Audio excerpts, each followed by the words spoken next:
저희 아이들이 그렇게 많지는 않지만은 뭐 3명밖에 안 됩니다. 이 아이들을 두 부류로 나눌 수 있습니다.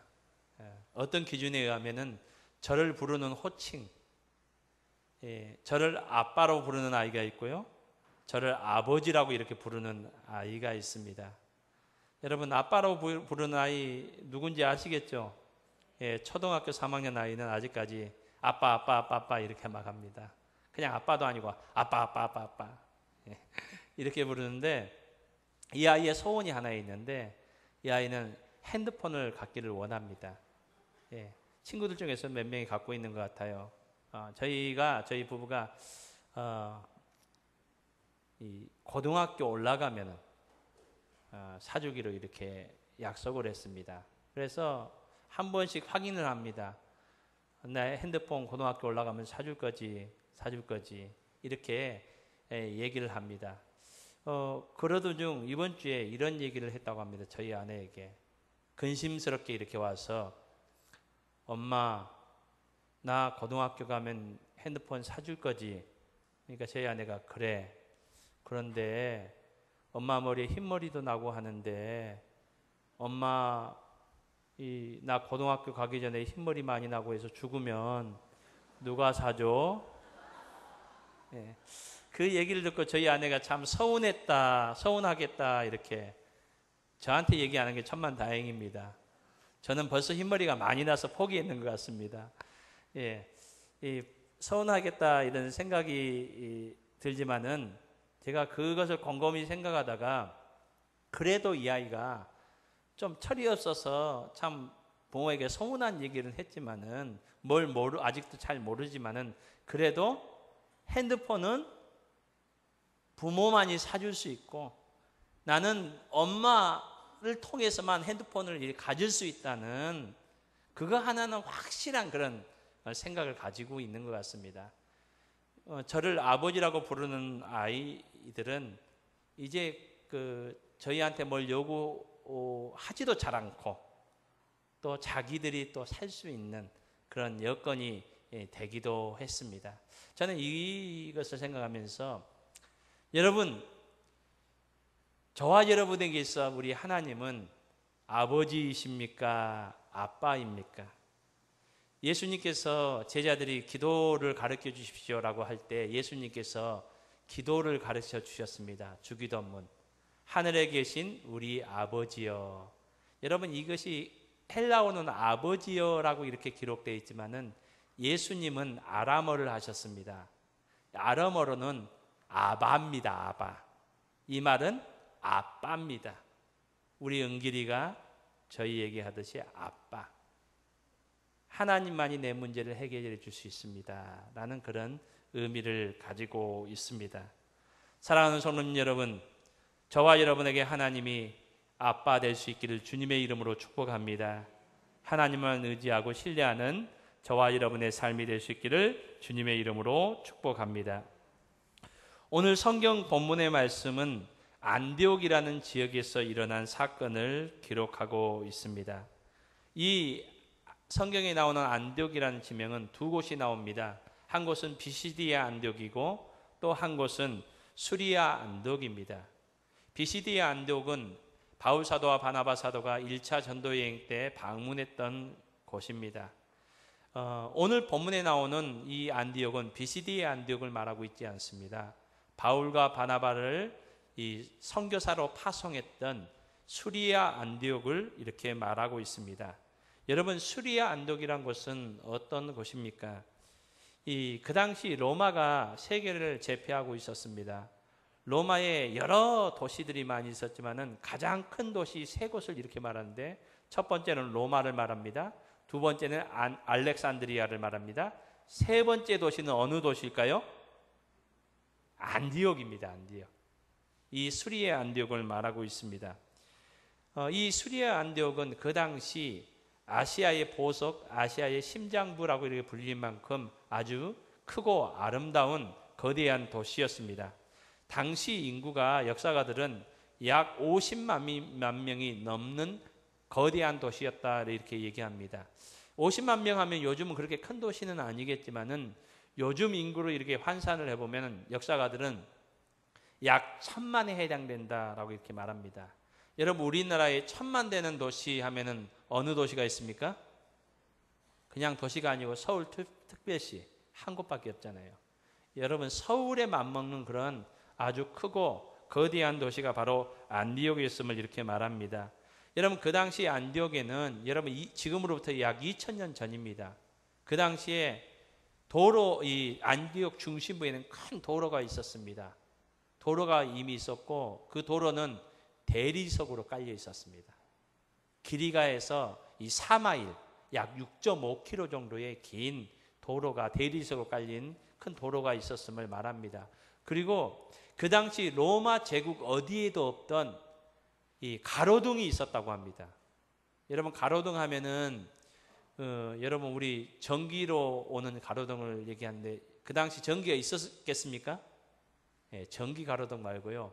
아마 이 횃불 같은 것, 그런 것을 이렇게 도로 옆에 이렇게 세워놨던 것 같습니다. 도시 곳곳에. 그래서 이 로마시에도 그런 것이 없었는데 하루 종일 불을 밝히는 그런 가로등이 유일하게 있던 곳이 이 안디옥이었다, 이렇게 말하고 있습니다. 여러분, 이 안디옥에 교회가 세워졌습니다. 그 교회가 바로 오늘 성경에는 안디옥 교회라고 이렇게 말하고 있습니다. 여러분, 이 안디옥 교회는 아주 대단한 교회였습니다. 여러분, 처음으로 세워진 교회가 예루살렘에 세워졌던 예루살렘 교회입니다. 그리고 두 번째 교회가 바로 이방 지역에 처음으로 세워졌던 오늘 본문에 나오는 안디옥 교회였습니다. 그리고 이 안디옥 교회는 예루살렘 교회도 선교사를 파송하지는 못했습니다. 그렇지만은 이 안디옥 교회는 처음으로 바울과 바나바를 선교사로 파송하는 이 일을 감당했음을 말해주고 있습니다. 오늘 성경에도 이렇게 우리에게 증거해 줍니다. 안디옥 교회는 주님께서 힘있게 강하게 도와주셨던 교회다라고 이렇게 말합니다. 21절 말씀에 보면은 주의 손이 그들과 함께 하심에 라고 이렇게 말하고 있습니다. 또한 이 안디옥 교회는 하나님의 은혜가 넘쳤던 교회였습니다. 여러분, 이방 지역에 이 안디옥에 교회가 세워졌다는 소식을 예루살렘 교회 성도들도 들었습니다. 그래서 예루살렘 교회 성도들이 사람을 이렇게 보내보았습니다. 그 사람이 바나바였습니다. 바나바 성도가 이렇게 이 안디옥 교회를 가서 보니까 하나님의 은혜가 넘치는 그 모습을 보았음을 23절 말씀은 우리에게 말씀해주고 있습니다. 사랑하는 성도님 여러분, 우리 월객교회가 2000년 전 안디옥 교회처럼 주님께서 힘있게 도와주시는 교회, 주의 손이 함께 하시는 교회, 그리고 하나님의 은혜가 항상 넘치는 교회 될 수 있기를 소망합니다. 여러분, 어떻게 하면 이 안디옥 교회처럼 우리 교회도 그렇게 아름다운 교회, 하나님의 은혜가 넘치는 교회가 될 수 있을까요? 여러분, 오늘 성경에는 이 안디옥 교회가 세워졌던 그 원인과 또 배경에 대해서 이렇게 말씀해주고 있습니다. 여러분, 어떻게 이런 아름다운 안디옥 교회가 이렇게 세워질 수 있었습니까? 19절 말씀에는 이렇게 말하고 있습니다. 그때의 스데반의 일로 일어난 환난으로 말미암아 교회가 세워졌다라고 이렇게 말합니다. 여러분, 예루살렘에서 예수님을 믿는 사람들이 늘어나니까 핍박이 시작되었습니다. 핍박 중에서 핍박이 극심해지면서 스데반 지사님이 돌에 맞아 순교하는 일이 생겼습니다. 이 일을 시초로 해서 핍박이 너무 심해졌습니다. 고난이 임했습니다. 환난이 임했습니다. 이 일로 인해서 예루살렘에 더 이상 견디지 못하고 신앙의 자유를 찾아서 여러 지역으로 흩어진 그리스도인들이, 성도들이 있었습니다. 그 성도들이 지금 어디까지 왔습니까? 이 안디옥까지 왔다는 겁니다. 여러분, 오늘 본문 말씀 우리가 다르게 생각하면은 고난이, 환난이 없었으면은 이 안디옥 교회가 세워지지 않았을 것이다 라고 이렇게 생각해 볼 수 있습니다. 여러분, 그렇다고 오늘 성경은 고난이 축복이다 라고 우리에게 말씀해 주고 있는 내용은 아닙니다. 지금 고난 때문에 이 예수 믿는 사람들이 안디옥까지 와서 이 교회가 세워지긴 했지만은 그렇다고 해서 고난이 축복이다라고 이렇게 단정적으로 우리에게 말해주고 있지는 않습니다. 그렇지만은 이 땅에 우리가 사는 삶 가운데는 언제든지 고난이 있음을 우리에게 말해주고 있습니다. 여러분, 우리나라의 물고기 박사 하면 최기철 박사님을 이렇게 말합니다. 이분은 평생을 우리나라 하천에 있는 민물고기를 연구하는데 평생을 바치셨습니다. 그래서 그 연구를 토대로 여러 가지 책을 펴서 우리나라 하천에 있는 민물고기를 이렇게 아는데, 그리고 우리나라 하천을 보호하는데 일조를 하신 분입니다. 이분이 쓰신 책들 가운데 이런 내용이 있습니다. 7대 3에 관한 이야기. 이 이야기의 내용은 이러합니다. 이분이 이제 민물고기를 이렇게 물고기들을 많이 연구하면서 하루 종일 대부분의 시간을 물고기를 바라보는데, 연구하는데 시간을 보내었습니다. 이날 또 이 물고기를 이렇게 바라보고 있는데 한 무리의 물고기들을 이렇게 돌아다니는데, 이게 어항 안에서 돌아다니는데 자세히 살펴보니까 10마리라고 생각하면은 7마리 정도는 서로 평화롭게 이렇게 착하게 이렇게 잘 지내는데, 한 3마리 정도는 같은 물고기들을 괴롭히고 또 못되게 하고 쫓아다니고 그렇다고 합니다. 그래서 이 박사님이 살펴보다가 저 3마리만 없으면은 나머지 7마리가 좀 이렇게 더 행복하게 살겠다, 힘들지 않겠다 싶어서 3마리를 이렇게 골라서 다른 곳으로 이렇게 나누었습니다. 그리고 나서 이제 7마리를 흐뭇한 표정으로 이렇게 살펴보았습니다. 처음에는 이 7마리가 아주 평화롭게 행복하게 잘 지냈습니다. 그런데 얼마 지나지 않아서 이런 일이 생겼다고 합니다. 7마리 중에 2마리가 이전에 3마리가 하던 행동을 또 하더라는 겁니다. 이 2마리가 또 이 나머지 5마리를 괴롭히고 힘들게 하며 쫓아다니고, 이 박사님이 계속 물고기를 연구하면서 보니까 이게 또 바뀌어도 언제든지 7대 3의 원리는 계속적으로 유효하다라는 것을 발견했다는 겁니다. 여러분, 창세기 3장에 보면은 이 땅에 죄가 처음으로 들어오게 되었습니다. 죄가 들어옴으로 말미암아 이 땅에 사람은 수고해야 됩니다. 땀을 흘려야 됩니다. 죄의 값이었습니다.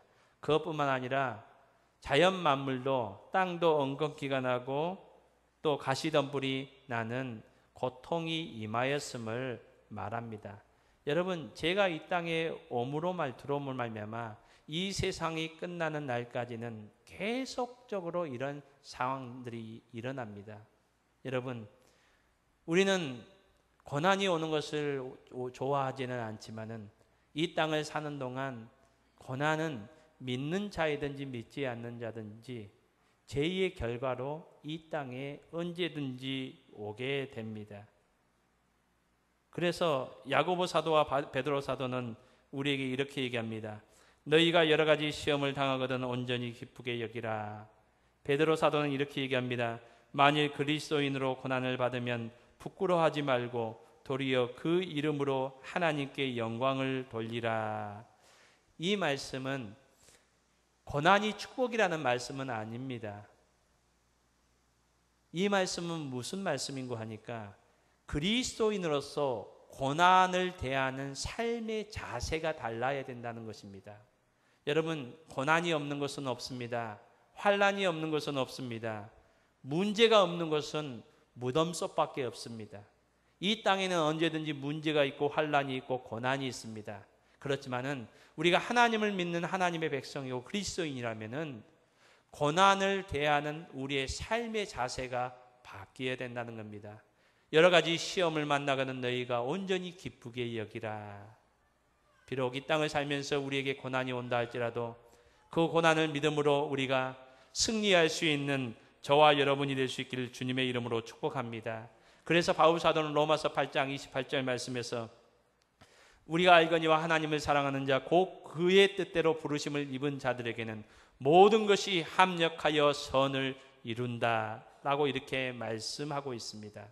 여러분, 오늘 안디옥 교회, 아름다운 안디옥 교회가 세워질 수 있었던 그 원인 중에 하나는 고난을 당한 그리스도인들이 그 고난, 여러분 고난당하고 절망하고 낙심해 있었던 것이 아니라 비록 그들이 살고 있던 땅을 떠나서 힘들고 어려운 곳으로 이렇게 안디옥까지 왔지만은 하나님을 신뢰하고 하나님을 바라보는 그 믿음을 그들이 놓지 않았다는 겁니다. 여러분, 우리가 고난을 만날 때에 우리가 그 고난 때문에 고통받고 힘들어하는 그 자리에 머물러 있기보다는 모든 것이 합력하여 선을 이루시는 하나님을 신뢰하며 바라볼 수 있는 저와 여러분이 될 수 있기를 주님의 이름으로 축복합니다. 그럴 때에 하나님께서 고난 중에 있는 우리의 가정을 축복하여 주실 줄로 믿습니다. 우리 월계교회를 하나님께서 안디옥 교회 같은 아름다운 교회로 축복하여 주실 줄로 믿습니다. 여러분, 20절 말씀에 보는 또 이런 내용이 나옵니다. 이들이 헬라인에게도 말하여 주 예수를 전파하니, 예수님을 증거했는데 누구에게 전했다고요? 헬라인에게 전했다. 이 말은 이방인에게도, 유대인이 아닌 이방인에게도 전했다라는 내용입니다. 여러분, 그 앞에 19절에 보면은 지금 안디옥까지 온 많은 예수님을 믿는 사람들이 함께 왔습니다. 여러 명이 있었습니다. 근데 그들은 유대인에게만 말씀을 전했다라고 이렇게 말합니다. 그런데 그들 가운데 몇 사람은 헬라인에게도 말하여 주 예수를 전파하였다라고 이렇게 말하고 있습니다. 여러분, 그 당시 예루살렘 교회는 예수님을 전했습니다. 사도들도 전했습니다. 예수님을 힘있게 전했습니다. 그렇지만은 그들은 한 가지 장벽은 넘지 못했습니다. 예수님께서 분명히 이렇게 말씀했습니다. 예루살렘과 온 유대와 사마리아와 땅끝까지. 여러분, 이것은 지역적인 장벽을 이렇게 넘어서라는 말씀도 있지만은 인종의 장벽을 넘어서라는 겁니다. 유대인들은 유대인이 아닌 이방인들을 사람 취급을 하지 않았습니다. 그래서 예수님을 믿는 성령을 받은 그들조차도 이방인들에게는, 헬라인들에게는 복음을 전하려는 생각을 갖지 않았습니다. 예루살렘 교회가 그랬고요. 그리고 지금 사도들이 그랬습니다. 그런 가운데서 지금 이 안디옥에 온 몇 명의 이 성도들이 헬라인에게도 복음을 전했음을 오늘 성경은 우리에게 말씀해 주고 있습니다. 사랑하는 성도님 여러분, 오늘 우리의 삶에 하나님의 놀라운 능력과 역사가 일어날 수 있기를 소망합니다. 그러기 위해서는 우리가 우리의 생각의 장벽을 넘어설 수 있기를 바랍니다. 우리의 경험의 장벽을 넘어설 수 있기를 바랍니다. 예수님께서 베드로에게 이렇게 말씀하셨습니다. 베드로는 한밤을 어부로서 낚시하는 데는, 고기 잡는 데는 전문가 아닙니까? 어부였기 때문에.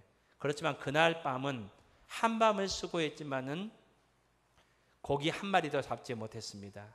그래서 이제 다음 날을 위해서 그물을 싣고 있는 그 중에 예수님께서 베드로에게 찾아가셔서 말씀하십니다. 깊은 데로 가서 다시 그물을 던지라. 그럴 때에 베드로가 얘기합니다. 예수님은 전문가가 아닙니다. 그리고 지금 그물을 던져서 고기를 잡을 수 있는 상황이 아닙니다. 이것이 어부 베드로의 경험과 지식이었습니다. 그렇지만 베드로는 이렇게 고백합니다. 말씀에 의지하여서. 이 얘기는 내 상식과 경험, 내 생각에는 금을 던져도 한 마리도 잡을 수 없지만은 예수님 당신의 말씀에 의지해서 내 생각의 장벽을 넘어서고 내 경험의 장벽을 넘어서서 내가 그물을 던지겠습니다 라고 했을 때에 배가 가득 차고 넘치는, 그물이 찢어질 듯 많은 물고기를 잡는 하나님의 놀라운 은혜가 임했음을 오늘 성경은 우리에게 말씀해 주고 있습니다. 사랑하는 성도님 여러분, 오늘 우리가 신앙생활을 하면서 우리의 생각이 있습니다. 우리의 경험이 있습니다. 하나님의 말씀인 줄 알면서도 우리가 왜 그 말씀에 따라 순종하지 못하는 이유가 무엇입니까? 우리 생각 때문이겠습니다. 어떤 때는 내 유익 때문이겠습니다. 사랑하는 성도님 여러분, 오늘 성경에 나오는 몇 명의 그리스도인들이 헬라인에게도 인종의 장벽을 넘으면서 헬라인에게도 하나님의 말씀에 순종해서 헬라인에게도 복음을 전할 때에 그곳에 아름다운 안디옥 교회가 세워졌던 것처럼 오늘 우리의 삶 가운데 하나님의 말씀에 순종하여서 우리의 경험과 생각을 내려놓고 하나님 앞에 믿음으로 나아갈 때에 하나님께서 동일한 은혜를 주실 줄로 믿습니다. 오늘 본문 20절 말씀에는 또 이렇게 말하고 있습니다. 20절 말씀에 그 중에 그브로와 구레네 몇 사람이 안디옥에 이르러라고 이렇게 말하고 있습니다. 여기 보면은 몇 명 안 되는 사람입니다. 안디옥 교회를 세운 이 창립 멤버들을 거론하고 있습니다. 그러면서 그들의 이름을 말하고 있지 않습니다. 이 말을 다른 말로 하면 무명의 그리스도인들이다라고 이렇게 우리는 설명할 수 있습니다. 여러분, 사도행전의 저자는 누가복음을 기록했던 의사였던 누가였습니다. 이 누가는 다른 복음서의 저자들보다도 어떤 사건을 기록할 때에 좀 더 세밀하고 상세하게 기록했던 사람입니다. 여러분, 이 누가가 기록했던 내용들을 우리가 잘 살펴보면요, 사도행전 6장에 보면 예루살렘 교회에 중요한 일이 있었습니다. 처음으로 7명의 집사를 세우는 일이 있었습니다. 여러분, 7명의 집사를 세웠다고 누가는 이렇게 넘어가지 않았습니다. 7명의 이름을 한 명 한 명 다 거론하고 있는 것을 우리는 보게 됩니다. 사도행전 16장에 보면은 지금 오늘 본문에는 예루살렘 교회가 첫 번째 교회였고요, 이방 지역에 처음 세워진 교회가 오늘 11장에 나오는 안디옥 교회였습니다. 그리고 이방 지역에 세워진 여러 교회 중에서 아시아를 넘어서 유럽에 처음으로 세워진 교회가 빌립보에 세워진 빌립보 교회입니다. 그 내용이 16장에 나옵니다. 이 빌립보 교회를 세우면서 누가는 기록할 때에 루디아라는 이 자색 옷감 장수였던 여인의 이름을 말하고 있습니다. 여러분, 어떻게 보면은 이런 내용들을 보면은 오늘 본문에도 이 누가는 이 이름들을 몇 명 안 됩니다. 뭐 한 300명 그렇게 사람이 많은 게 아니에요. 초창기 멤버가 한 몇 명 안 되는 이 이름을 기록할 수 있습니다. 그렇지만은 누가는 오늘 기록하지 않았습니다. 여러분, 누가가 자기 생각으로 자기 고집으로 이것을 기록하지 않았을까요? 자기가 생각할 때 이것은 필요 없을 것 같다라고 했을까요? 누가가 기록했지만은 성경이 이렇게 말합니다. 모든 성경은 하나님의 감동으로 기록되었다. 누가가 기록했지만은 누가가 자기의 경험과 생각을 가지고 기록했지만 하나님께서는 거기에 실수가 없도록 간섭하셨습니다. 이 말씀은 하나님께서 오늘 본문에 여기에 이 안디옥 교회가 여러분 어떻게 보면은 예루살렘 교회보다도 더 중요한 교회입니다. 사도행전에 일어난 사건 중에 저는 가장 중요한 두 가지 사건을 이렇게 얘기하라면은 성령 강림의 사건, 그것을 제외하고요, 가장 중요한 두 가지 사건을 얘기한다면 첫 번째 사건은 저는 이 사울이 바울되는 다메섹 도상에서 예수님을 만나고 그가 이방인의 사도가 된 이 사건이 중요한 사건 중 하나라고 저는 꼽습니다. 그리고 또 한 가지 사건은 바로 안디옥 교회가 세워진 일이라고 저는 생각합니다. 왜냐하면 예루살렘 교회가 처음 교회였지만 예루살렘 교회는 복음을 이렇게 전도하는 선교사를 파송한 일이 없습니다. 선교사를 최초로 파송했던 교회는 안디옥 교회였습니다. 안디옥 교회에서 바나바와 바울을 파송해서 이 복음이 아시아 전 지역으로 또 유럽으로 오늘날 우리에게까지 이 전해질 수 있는 첫 출발점이 바로 이 안디옥 교회에서 시작되었음을 성경은 말해주고 있습니다. 여러분, 그렇다면은 이 몇 명 안 되는 초창기 설립 멤버들의 이름은 기록해야 되지 않겠습니까? 의사 누가는 이 중요한 사건마다 이름들을 기록하는 그 모습을 보여주었습니다. 그렇지만은 어떻게 보면은 의도적으로 하나님께서 이 부분을 기록하지 않으셨다라고 우리가 생각해 볼 수도 있습니다. 그래서 오늘 본문은 우리가 무명의 그리스도인들이다 이렇게 말할 수 있습니다. 여러분, 왜 하나님께서는 왜 이런 모습을 이렇게 우리에게 보여주시고 계십니까? 그 사람들 몇 명 안 되는 기록하셔도 됐는데 누가 같으면은 항상 이렇게 기록했기 때문에 여기도 당연히 기록해야 아무 문제가 없어 보이는데 하나님께서는 왜 이곳에서는 그들의 이름을 기록하지 않으셨을까요? 여러분, 성경 우리 사도행전만 보더라도 사도행전의 중요한 인물은 베드로 사도와 바울 사도라고 우리는 생각해 볼 수 있습니다. 1장부터 12장까지는 베드로 사도가 주도적으로 일하고 있고요. 13장에서 28장까지는 바울 사도가 또 주도적으로 사역을 하는 것을 우리는 보게 됩니다.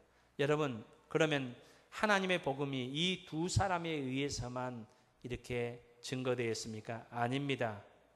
바나바 사도도 있었고요, 빌립도 있었고요, 또 스데반 집사님도 있었고요, 야고보 사도도 있었고요, 또 이런 이름이 나오는 사람들도 있습니다.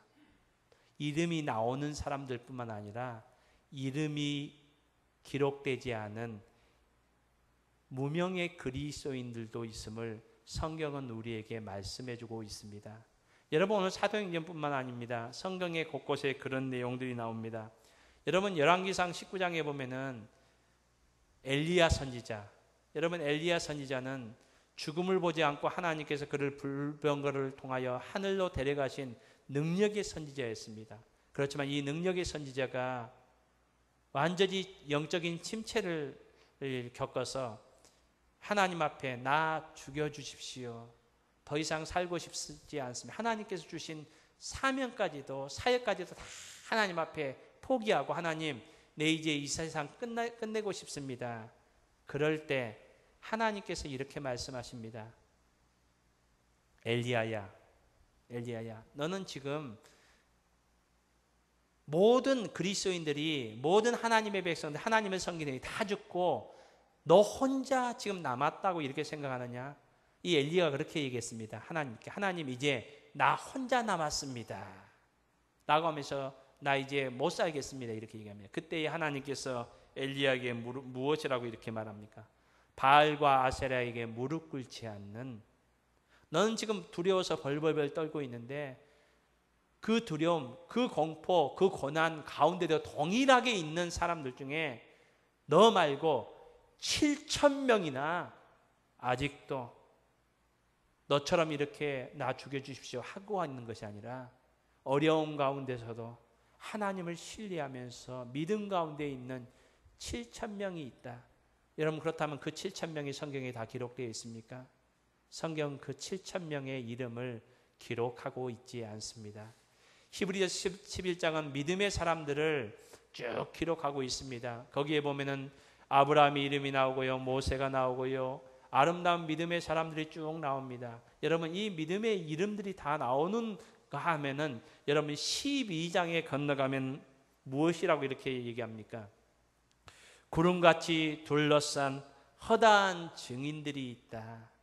여러분, 이름이 기록된 성도들도 있었지만은요, 그것보단 더 많은 무명의 그리스도인들, 믿음으로 살았던 그 믿음의 사람들, 구름같이 둘러싼 허다한 믿음의 사람들, 무명의 그리스도인들이 있음을 성경은 말씀해주고 있습니다.